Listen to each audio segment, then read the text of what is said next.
Hey guys, it's Ashley with 3R Sales and Service. Today we're taking a look at another Ford Transit 350 HD. We recently did a video on a 16-foot box.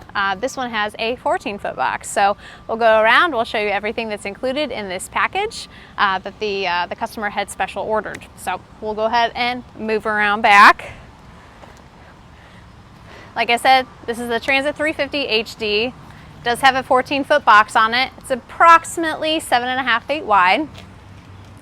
In here you'll see 2 of the 8-gallon cold water pressure washers. I'm going to climb up in and kind of show you everything that's a little bit further back, but while we're up front here, we have 4 total hose reels. So we've got 2 of our pressure washer reels. Those are the Titan 12-volt rewind hose reels. They're 12 inches wide on the barrel, so we can fit up to 300 feet of the 3/8 hose.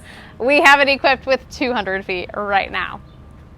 Over on the other 2 reels, we have our soft wash hose, which is 200 feet of 1/2-inch hose and 100 foot of the 3/4-inch garden hose inlet. This hose reel at the bottom feeds the 525-gallon tank that's all the way in the back. And we've also got the premium hose guides on there. So these really help if you want to pull at a really hard angle. Just makes it a little bit easier to reel everything in or to pull it off of the reel as well. And then of course you just push these buttons and it rewinds your hose very, very quickly. They're 12-volt powered, so we have it hooked up to the pressure washer batteries. So it's got a constant power source. Every time you fire up that pressure washer, it charges that battery, and then whenever you're done, your equipment's turned off and you're reeling up your hoses. So I'm gonna go ahead, climb up in here. Okay, so now that we're up in the cargo area, on the passenger side wall, we have our 12-volt soft wash system, and this is just behind the soft wash reel and the inlet reel.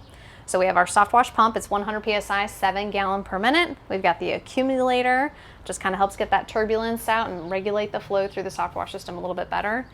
And then we have our a NOCO charger there. It's kind of nice because not only does it charge the battery that powers the system, but it also works as a maintainer as well. So when you're not using your system, you can still keep it plugged in and keep that battery, just give it longer life and maintain it over the winter if you need to.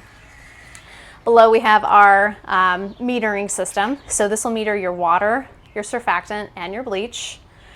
And along with that metering system, we've got a remote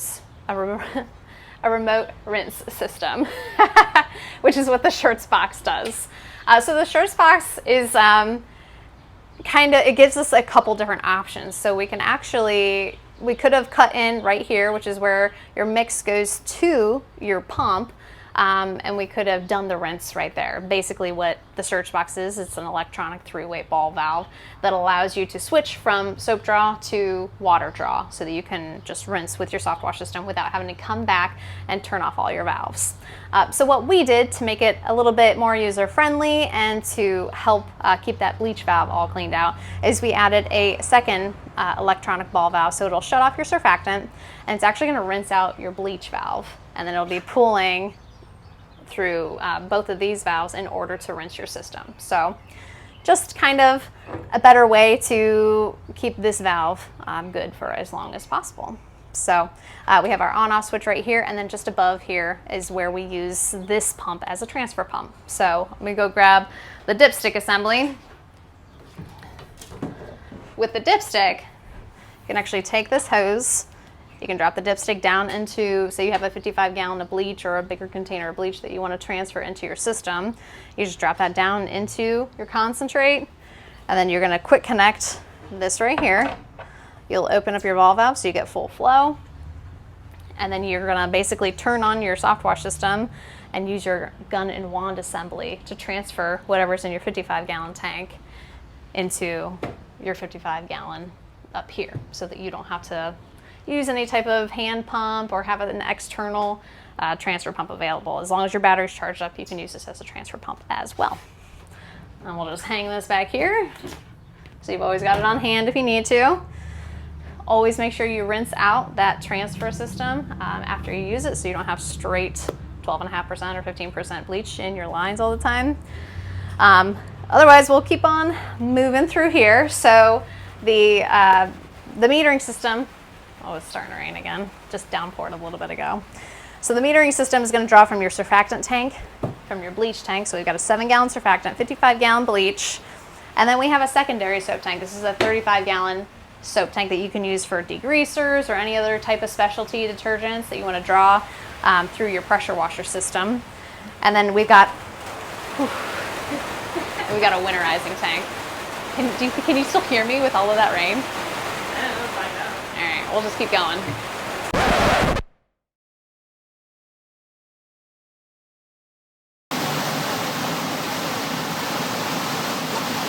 Okay, well, we're back after that torrential downpour that we just had, now that we can hear ourselves think again. So we'll start back at this 35-gallon soap tank. This is the soap tank that you can draw through your pressure washer system. We do have a soap manifold for that system, so I'll get over to there after we get through the pressure washers. The other tank that we have here is a 20-gallon winterizing tank. So this will winterize your whole system. It's got an outlet at the bottom, so basically you're just going to flip some valves around. Instead of pulling from the water tank, you're going to pull from the winterizing tank to winterize your pressure washers and your soft wash system, all of the hose reels, inlet plumbing, everything basically. Above the tanks, we've got the wands that came with the machines, a spare 36-inch wand, a 48-inch, and an 8-foot aluminum extension. Those are really nice just to add on to the bottom of your existing wand assemblies to get a little bit more height. Behind me, we have the 24-inch stainless steel surface cleaner. This is perfect for 8 gallon a minute. And then, of course, we've got our 525-gallon water tank. On the water tank, we have a filter that actually filters the water that comes from the garden hose spigot through your hose reel, and it gets filtered before it goes into your tank.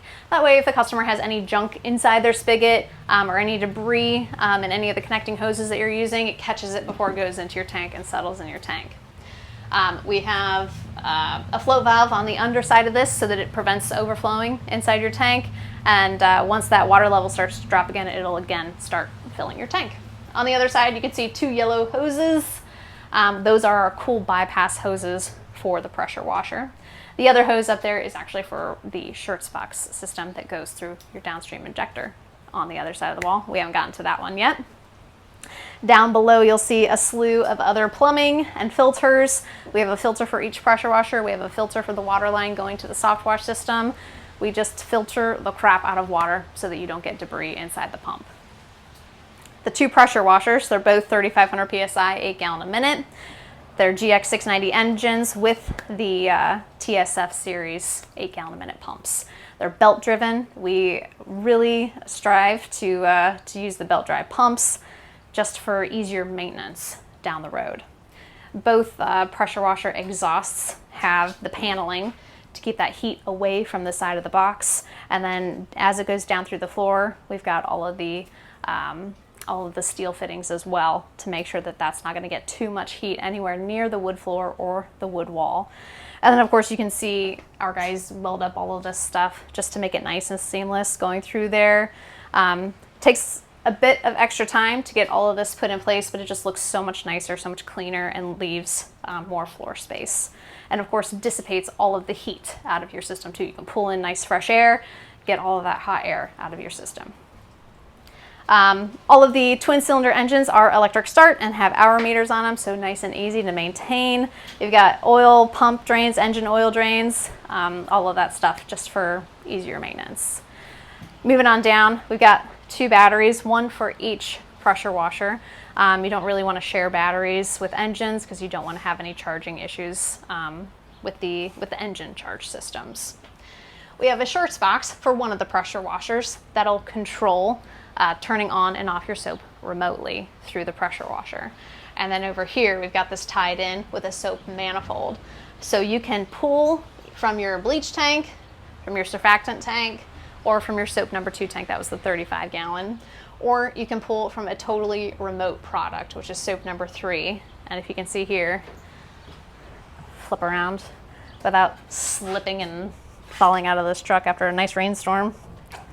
We have this little mechanism over here. It's a PVC pipe that's holding this extra chemical filter. And this is where you can uncoil this hose. There's probably 10 feet of hose back here, so you can set your bucket inside, drop it down into whatever random bucket of soap that you need to pull through your pressure washer. So just a nice little way to make it so you don't have to put all of your products inside a tank. And then a way to keep that from dripping inside your box. The soap injectors, we have one on each reel, so you can pull soap through both pressure washers. There's just only one remote system, so that works for pressure washer number 1, because they plan on using that one primarily, while the other one is mostly surface cleaning. We have high pressure ball valves on both of these high pressure hoses, so you can turn on and off your pressure, release the pressure, and then switch over to a different accessory, whether it's a telescopic wand, a surface cleaner, any other pieces that you want to use. We have a 22-gallon fuel tank underneath these 2 hose reels that both of these machines draw off of. So that saves us a lot of space. We don't need individual tanks for both. And of course, it's right here at the end so that you can fill it very easily from a pump. You don't have to walk in and remotely do it. And then you can see the 2 draws here, and then we've got a gauge as well. So obviously you can't see through the aluminum tanks, so it's really nice to have that gauge on there so you don't overfill it while you're at the gas station. Otherwise, I guess the biggest thing, the most noticeable thing that I hadn't mentioned yet is the flooring. We put the flooring down in this system just to protect the wood that is underneath of it. Everything's been painted. It's been trimmed with aluminum all the way around to keep everything as secure as possible, as corrosion resistant as possible. The soft wash system also has a charge port installed. I believe it's right down here towards the bottom. Yeah. Where you can actually plug in and charge from the outside of the box fan. You don't have to have this door open to plug in and charge anything. So everything is accessible from outside as far as that goes. But yeah, I mean, a fantastic system. We really, really, really like these box fans. They're so much easier to install in. There's a lot less components underneath that we have to worry about than with like a typical, I guess, full-size van. But not to say we don't do it both ways. If you're looking for a van though, sometimes these tend to be a little bit more spacious and hold some more weight capacity to them. But if you have any other questions on this, this will be shown on our website with pricing and additional components and different packages available at 3rpressurewashers.com, or you can give us a call. Thanks.